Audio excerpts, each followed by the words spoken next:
सिद्धाय भूतले श्रीमते भक्तिवेदांत स्वामिनिति नामिने।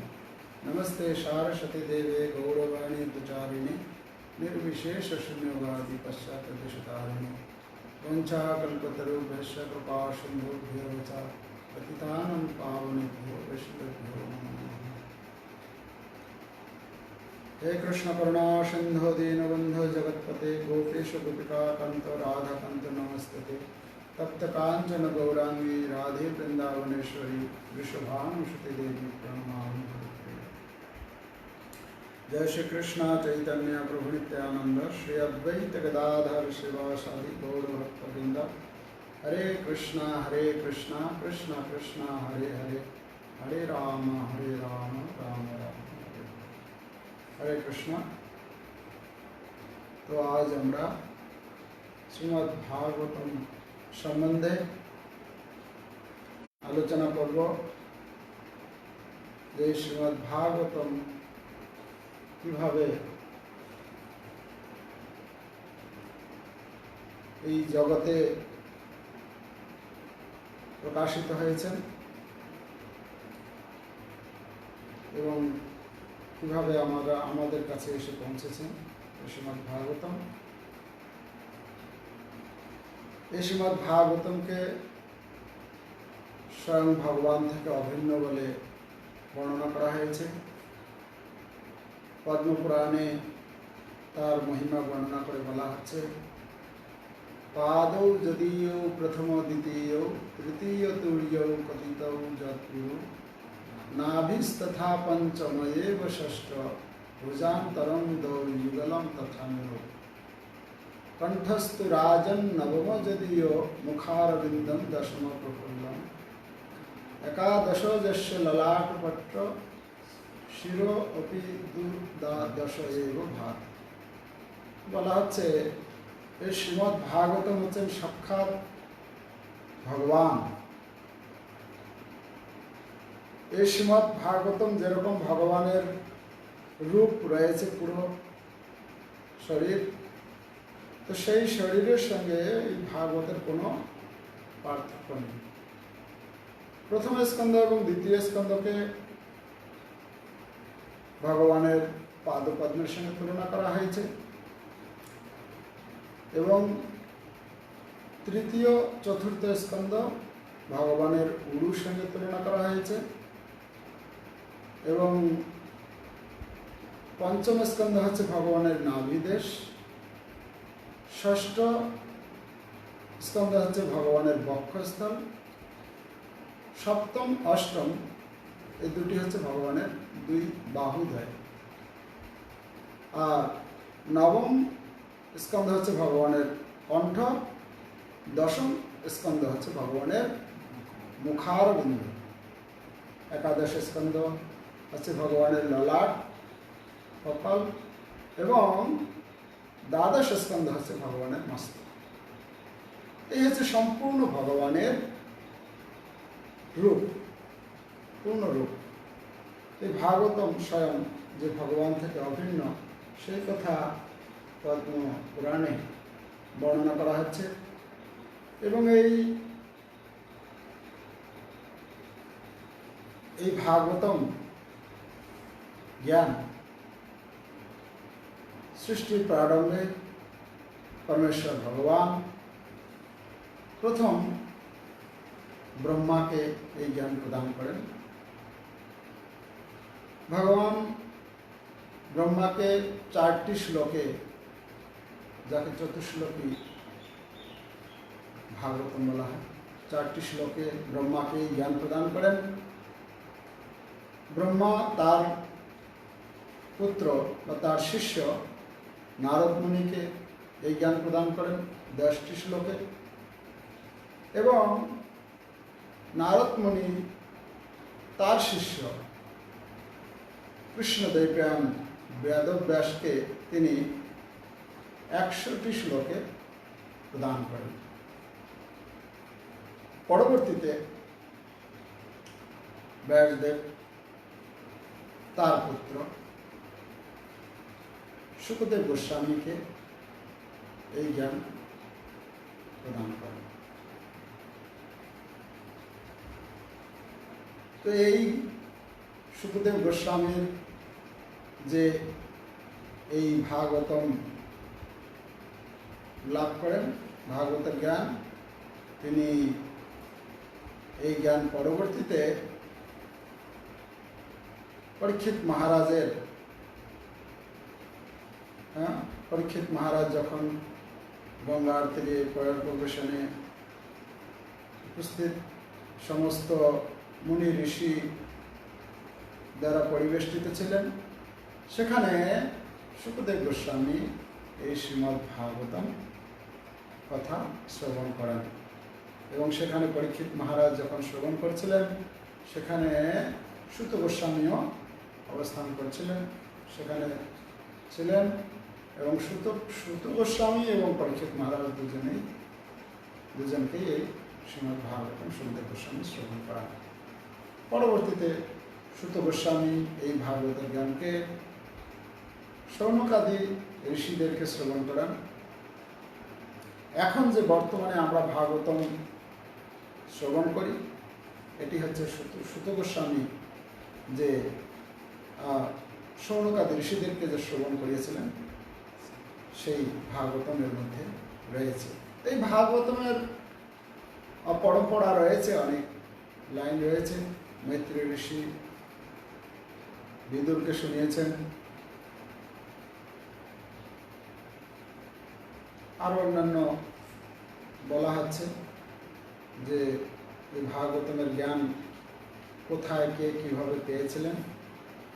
তো মূলত আমরা যে এই ভাগবতম অধ্যয়ন করি, এটি ভগবান নারায়ণ থেকে ব্রহ্মা, ব্রহ্মা থেকে নারদ, নারদ থেকে ব্যাসদেব, ব্যাসদেব থেকে শুকদেব, শুকদেব গোস্বামী থেকে সুত গোস্বামী হয়ে শৌনকাদি ঋষিগণ যে ভাগবতমের আলোচনা করেছেন, এই হচ্ছে শ্রীমদ্ ভাগবতম আমাদের কাছে এসে পৌঁছেছে।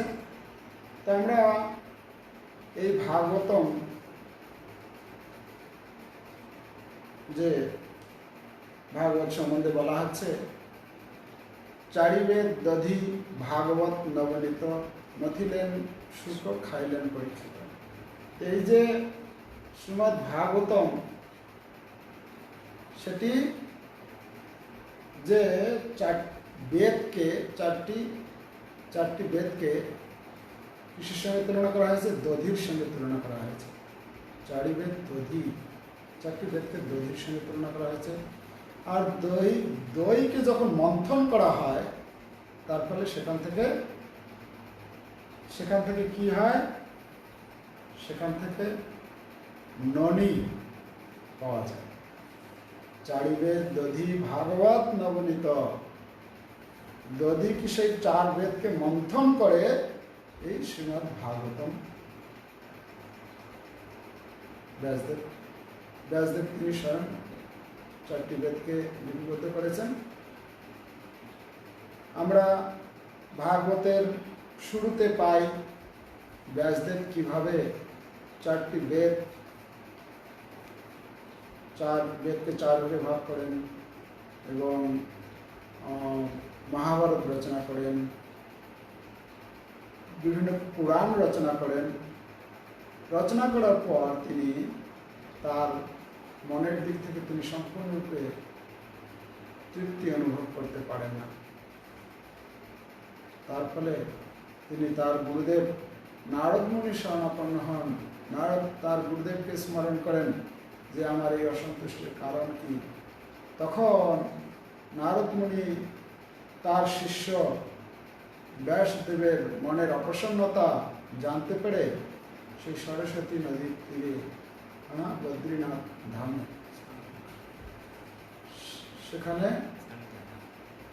সেখানে এসে উপস্থিত হন। তো যখন উপস্থিত হন, যখন সেখানে উপস্থিত হন, তখন ব্যাসদেবকে জিজ্ঞাসা করেন যে তোমার এই অসন্তুষ্টির কারণ কি, তুমি কেন এত বিষণ্ণ অবস্থায় তোমাকে দেখা যাচ্ছে। ব্যাসদেব তখন বলেন, হে গুরুদেব, আপনার নির্দেশে আমি বেদ, পুরাণ, উপনিষদ ইত্যাদি মহাভারত অনেক শাস্ত্রগ্রন্থ প্রণয়ন করেছি, কিন্তু তা সত্ত্বেও আমার মনের দিক থেকে আমি সম্পূর্ণরূপে তৃপ্তি অনুভব করতে পারছি না। তো আমি জানি না কোথায় আমার এই অপূর্ণতা রয়ে গেছে। তো তখন নারদ মুনি তাকে প্রথমত তিরস্কার করেন যে তুমি কি করেছ, এই বদ্ধ জীবকে, এই মায়াগ্রস্ত জীবকে তুমি কি করেছ, যে তাদেরকে ধর্মের নামে আরো ভোগের প্রতি তুমি ইন্ধন জুগিয়েছ। তো তোমার এটি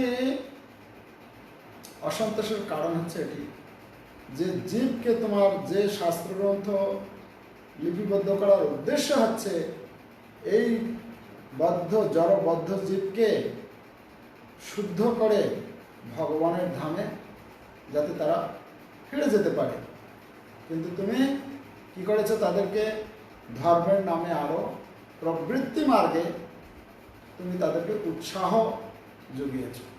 কিরকম? বিভিন্ন শাস্ত্রে, বিভিন্ন পুরাণে বা বেদের মধ্যে সেখানে কর্মকাণ্ডীয় বিষয়কে বিস্তারিতভাবে বর্ণনা করা হয়েছে। বলা হয় বেদে, সাধারণত বেদে তিনটি বিষয় সম্বন্ধে আলোচনা করা হয়েছে। জ্ঞানকাণ্ড, কর্মকাণ্ড আর উপাসনা কাণ্ড। এই যে বেদের মধ্যে যে বর্ণনা, কর্মকাণ্ডের বর্ণনা প্রায় বেশিরভাগ স্থান অধিকার করেছে কর্মকাণ্ডের ব্যাখ্যা, আর বাকি কিছু হচ্ছে জ্ঞানকাণ্ডে, আর উপাসনাকাণ্ড একদম কিঞ্চিত মাত্র সেখানে রয়েছে।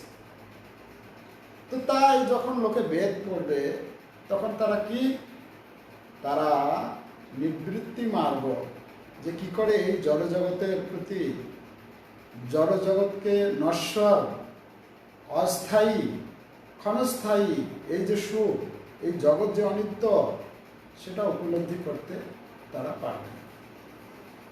মূল উদ্দেশ্য হচ্ছে তাদেরকে এই জগতের প্রতি বিরক্ত যাতে উৎপন্ন হয় ভগবানের প্রতি আকৃষ্ট হয়, সেটা উদ্দেশ্য ছিল। কিন্তু বেদে সেরকম কথা বর্ণনা করা হয়নি। তাই ভাগবতের একটি শ্লোকেই বলছেন যে নিগম কল্পতরুর গলিতং ফলম সুখমুখাদ অমৃত দ্রব সংযুতম পিবত ভাগবতম রসমালয়ম মুহুরহ রসিকা ভুবি ভাবিকা। তো বলা হচ্ছে নিগম কল্পতরু। নিগম কল্পতরু মানে যে এই বৈদিক শাস্ত্রকে একটি কল্পবৃক্ষের সঙ্গে তুলনা করা হয়েছে। কেন কল্পবৃক্ষের সঙ্গে তুলনা করা হয়েছে? না, আপনি বৈদিক শাস্ত্র থেকে যা জ্ঞান লাভ করতেছেন সব কিছু পাবেন কল্পবৃক্ষের কাছে। কল্পবৃক্ষ মানে আপনি সেই বৃক্ষের নিচে গিয়ে যা কল্পনা করবেন তাই পেতে পারবেন। তো এই ভাগবতমের এই বৈদিক শাস্ত্রকে কল্পবৃক্ষের সঙ্গে তুলনা করা হয়েছে। কেন? তার মধ্যে আপনি যে কোনো বিষয় সম্বন্ধে জানেন সেখান থেকে আপনি পাবেন। কিন্তু এখানে কল্পবৃক্ষের সুপক্ষ ফল হচ্ছে এই শ্রীমদ্ ভাগবত।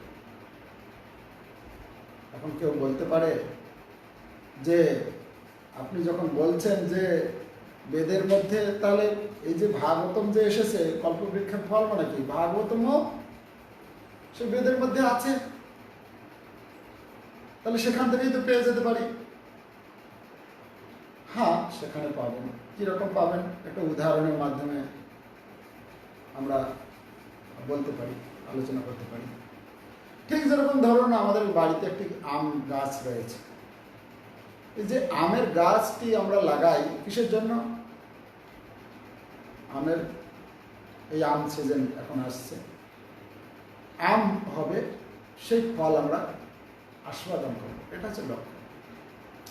আচ্ছা, কেউ যদি বলে এই যে আমটি এসেছে সেই গাছ থেকে, তার মানে আমের যে গুণ সেটি তো গাছের মধ্যে রয়েছে, তাহলে গাছের মধ্যে যেহেতু ওই আমের গুণ রয়েছে, তাহলে গাছ থেকে সেটা আমরা পেতে পারি।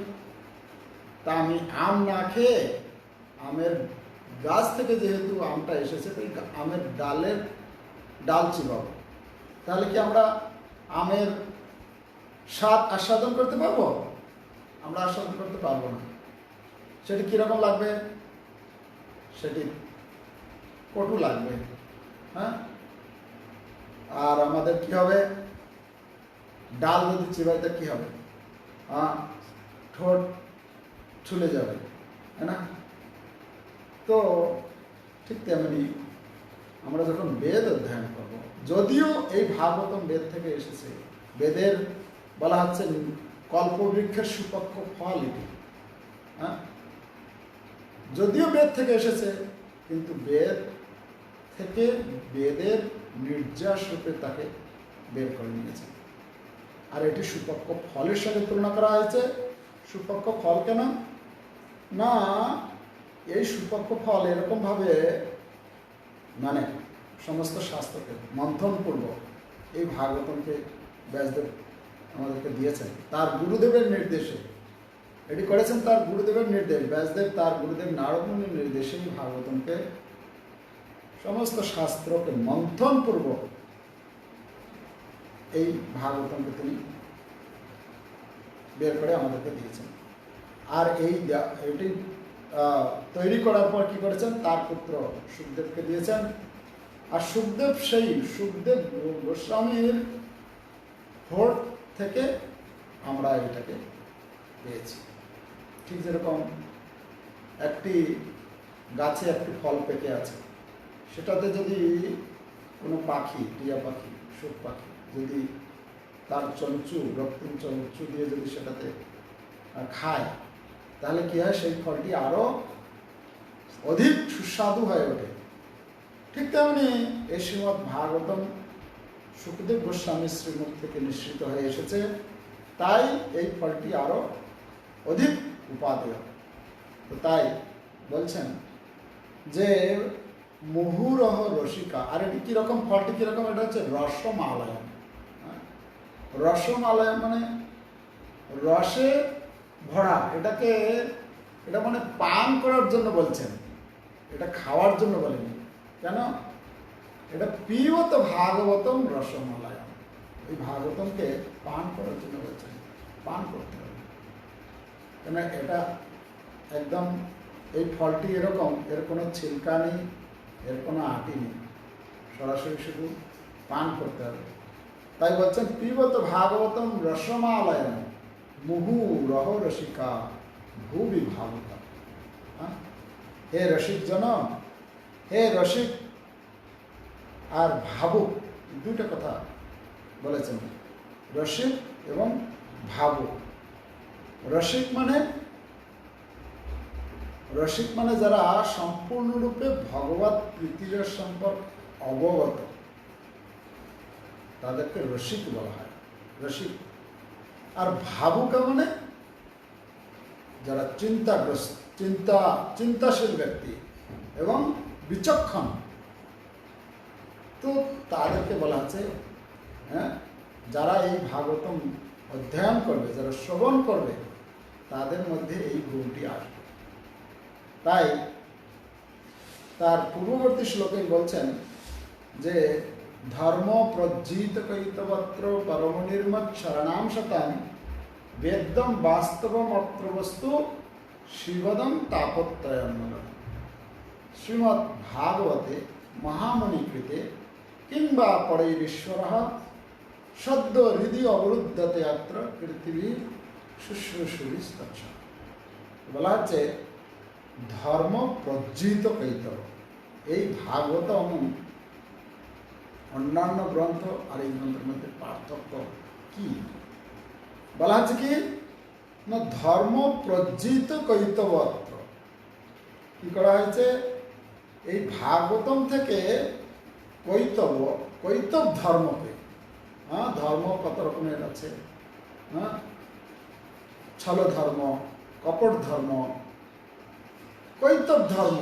এই কৈতব ধর্মকে কি করা হয়েছে, এই শ্রীমদ্ ভাগবতম থেকে প্রজ্জিত, প্রকৃষ্ট রূপে না উজ্জিত, মানে একে ঝেঁটিয়ে বের করে দেওয়া হয়েছে এই ভাগবতম থেকে, একদম শুদ্ধ, পিওর, হ্যাঁ, পিওর ধর্ম প্রজ্জিত কৈতব অত্র অত্র এখানে শ্রীমদ্ ভাগবতে পরম নির্মৎসরাংশ। যারা নির্মৎসর ব্যক্তি তারা কি হবে, শতাম, নির্মৎসর যারা শতাম ব্যক্তি, হ্যাঁ, তাদের কি হবে, সেই সমস্ত ভক্ত এই ভাগবতমকে আস্বাদন করতে পারবে, তারা হৃদয়ঙ্গম করতে পারবে। এখন কেউ বলতে পারে আমি তো নির্মৎসর নেই। নির্মৎসর মানে যার মধ্যে মৎসরতা আছে, যার মধ্যে হিংসা, দ্বেষ, কপটতা, ছল চাতুরি এইসব যে রয়েছে, এটাকে বলা হচ্ছে মৎসরতা। তো ভাগবতমকে আস্বাদন করতে পারবে যারা হচ্ছে নির্মৎসর।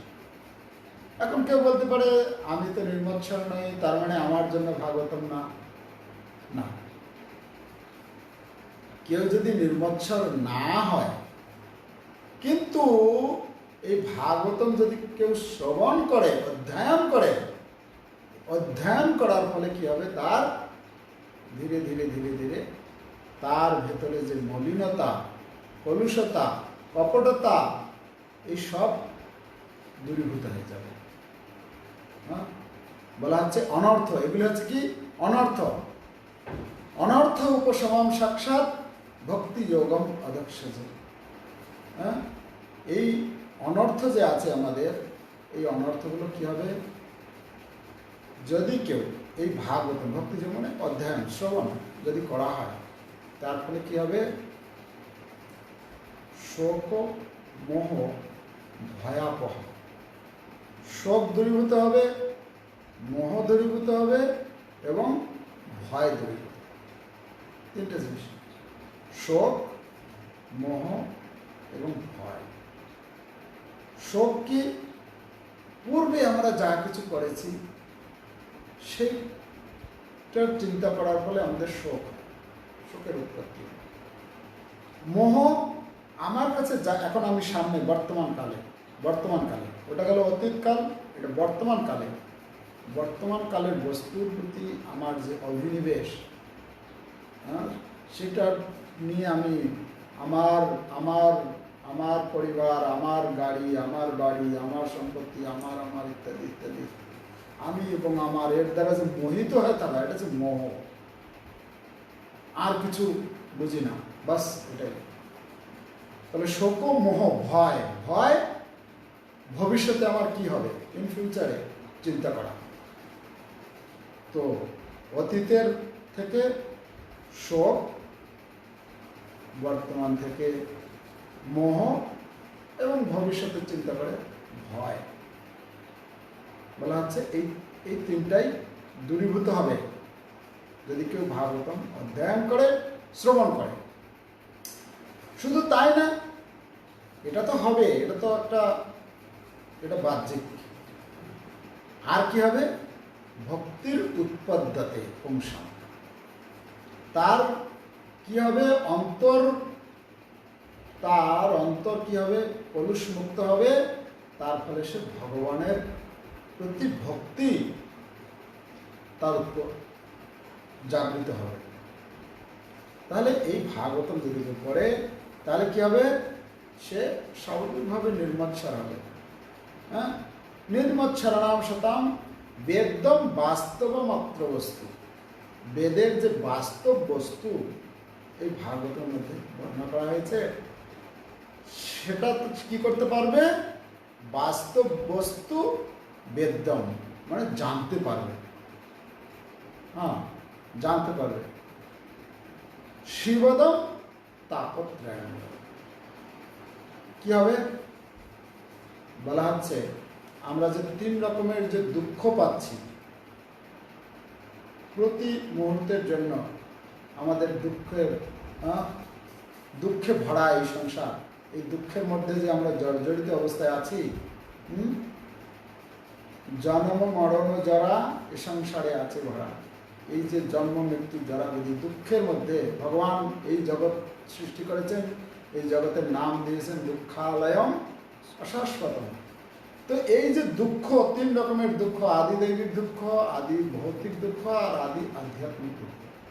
এই 3টি দুঃখ, আদি দৈবিক মানে দেবতা কর্তৃক যে সমস্ত দুঃখ পাই আমরা, অতিবৃষ্টি অনাবৃষ্টি ইত্যাদি।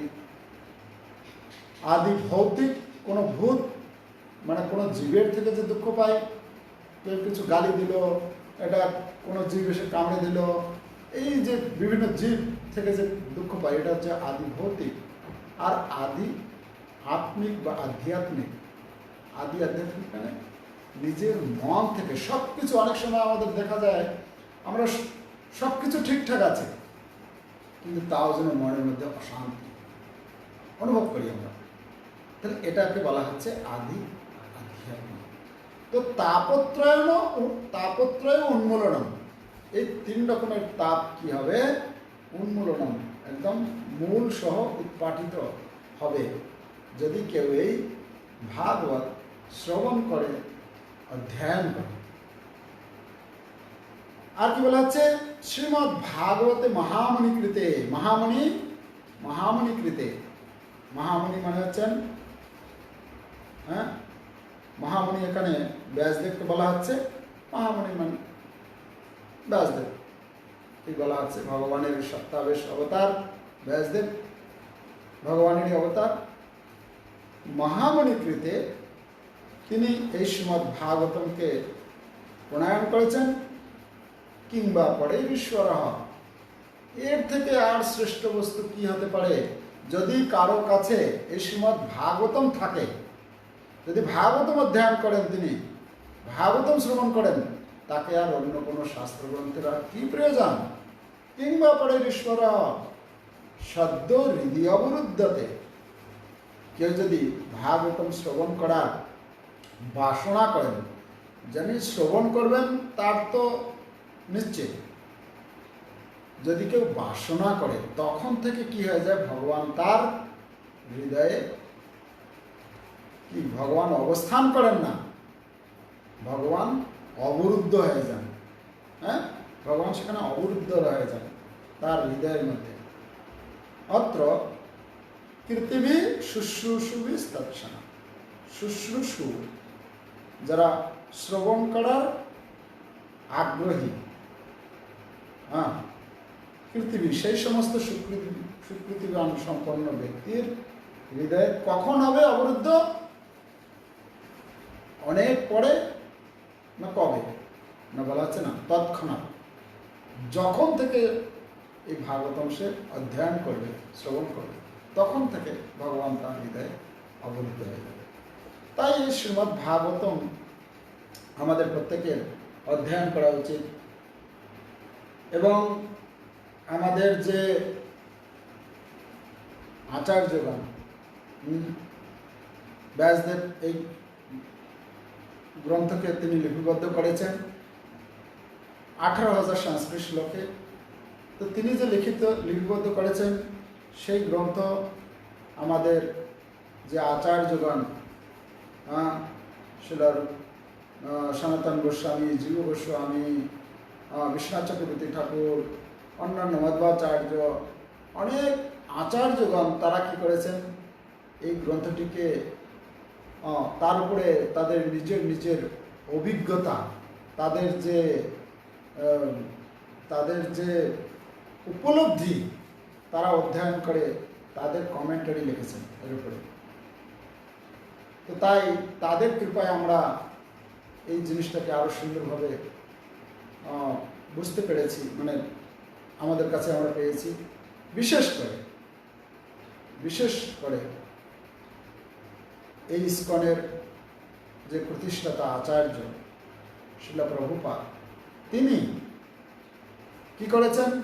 সেই সমস্ত আচার্যের টিকা টিপ্পণীকে একত্রিত করে আবার সরল ভাষায় আমাদের মতো আমরা যাতে বুঝতে পারি এত সহজ সরলভাবে তিনি আমাদেরকে প্রদান করেছেন যে যে কেউ মোটামুটি একটু পড়তে পারে সেও পড়ে বুঝতে পারবে কি বলা হচ্ছে এভাবে। এবং বিশেষ করে শ্রীল প্রভুপাদ তিনি যে ব্যাখ্যা করেছেন প্রত্যেকটি সংস্কৃত শ্লোকের অনুবাদ এবং ব্যাখ্যা যুগোপযোগী, মানে বর্তমান ব্যবহারিক জীবনে আমরা এই জ্ঞানকে কিভাবে গ্রহণ করতে পারব, তো সেই সম্বন্ধে তিনি তুলে ধরেছেন। তো আমরা শ্রীল প্রভুপাদের কাছে ঋণী, তিনি তাকে ধন্যবাদ জ্ঞাপন করা উচিত। তার কৃপাতেই আজ বর্তমান সারা পৃথিবী জুড়ে, সারা পৃথিবীর লোক এই শ্রীমদ্ ভাগবতমের, আমার মনে হয় না এর পূর্বে এই পৃথিবীতে এভাবে ভাগবতের প্রচার হয়েছে। আমার অভিজ্ঞতা অনুসারে আমি দেখেছি যে ভাগবতম আগে যারা ভাগবত কথাকার, ভাগবত অধ্যয়ন করতেন পণ্ডিত ব্যক্তি, তারা একটু একটু কোথাও কথা করতেন, কিন্তু বর্তমানে এই শ্রীল প্রভুপাদের কৃপায় সারা পৃথিবীতে এমন ব্যাপকভাবে এই ভাগবতের প্রচার হয়েছে, এই ভাগবতের বাণী আজ মানে সর্বত্র ছড়িয়ে পড়েছে এবং প্রত্যেকেই সেই সুযোগের সদ্ব্যবহার করতে পারছেন। যে শ্রীল প্রভুপাদের এই ভাগবতম সংগ্রহ করে তারা তাদের নিজেরা আনন্দ পাচ্ছেন এবং অপরকে আনন্দ শেয়ার করতে পারছেন। তো তাই এই শ্রীমদ্ ভাগবত সকলের অধ্যয়ন করা উচিত। আমরা এই ভাগবতের থেকে যা শ্রবণ করলাম, ভাগবতম কিভাবে এসেছে এবং এই ভাগবতম যে হচ্ছে ভগবানের অভিন্ন, ভগবান ভাগবতমে ব্যাসদেব লিখেছেন যে ভগবান শ্রীকৃষ্ণ যখন কৃষ্ণের সধানুপগতে ধর্ম জ্ঞানাদিবিষ কলৌ নষ্ট দৃশামেশ পুরাণ অর্ক ধনাদিত, বলা হচ্ছে ভগবান শ্রীকৃষ্ণ যখন ধর্ম ও তত্ত্বজ্ঞান সহ নিজ ধামে প্রত্যাবর্তন করলেন, তখন উজ্জ্বল, সূর্যের মতো উজ্জ্বল এই ভাগবত পুরাণের উদয় হয়েছে। যদি এই সূর্যরূপী ভাগবত পুরাণের কেউ আশ্রয় গ্রহণ করে, তার সংস্পর্শে আসে, অধ্যয়ন করে, শ্রবণ করে, তার ফলে কি হবে? যখন রাত্রি অন্ধকার থাকে তখন কিছু দেখতে পারি না, আমরা নিজেকেও দেখতে পারি না, আমাদের সামনে কি বস্তু আছে তাও দেখতে পারি না। কিন্তু যখন ধীরে ধীরে সূর্য উঠতে থাকে তখন আমরা ধীরে ধীরে সব কিছু সুন্দরভাবে দেখতে পারি, আমাদের নিজেদেরকে দেখতে পারি, আমার আশপাশে যা কিছু বস্তু সব কিছু দেখতে পারি, এমনকি দূরে কি রয়েছে সেই বস্তু আমি দেখতে পারি। ঠিক তেমনি এই কলিযুগের অন্ধকারে আচ্ছন্ন আমাদের বুদ্ধি কাজ করে। আমরা জড় চেতনায় এমনভাবে জর্জরিত হয়ে রয়েছি, আমরা নিজে জানি না আমি কে। তো আমি কে, ভগবান কে, ভগবানের ধাম তো অনেক দূরের কথা, এই সম্বন্ধে আমাদের কোনো অভিজ্ঞতা নেই। তো কেউ যদি এই ভাগবত রূপী সূর্যের সংস্পর্শে আসে তাহলে কি হবে? তার সে সেই ভাগবতের জ্ঞানের আলো প্রাপ্ত হলে সে নিজেকে বুঝতে পারবে, ভগবানকে বুঝতে পারবে, এই জগৎকে বুঝতে পারবে, এই জগতে যত জীব রয়েছে সেটা বুঝতে পারবে। আর এই সব কিছু বোঝার পরে সে নিজেকে সেইভাবে প্রস্তুতি করে অন্তিমে এই জীবনের শেষে সে নিত্য আনন্দময় ধাম গোলক বৃন্দাবনে সে পৌঁছাতে পারবে। তো এই আজকের বিষয়ে আমরা এতটুকু আলোচনা করব। আমরা এর পরবর্তীতে আলোচনা করব পরের পাঠে যে এই ভাগবতের তত্ত্ব, ভাগবতের মধ্যে কী কী রয়েছে, হ্যাঁ, সেই বিষয় সম্বন্ধে আমরা আগামীকাল বা দেখি সময় যদি হয় আমরা আলোচনা করব। কেন যেহেতু এখন আমাদের মায়াপুর ইনস্টিটিউটের কোর্স চলছে, এই কোর্সের মধ্যে এখন ব্যস্ত থাকতে হচ্ছে, 2-3 বেলা করে ক্লাস হচ্ছে। তো ক্লাসে ব্যস্ততার জন্য যদি সম্ভব হয় আগামীকাল আমরা আবার আলোচনা করব। হরে কৃষ্ণ কৃষ্ণ কৃষ্ণ হরে হরে, হরে রাম রাম রাম হরে হরে।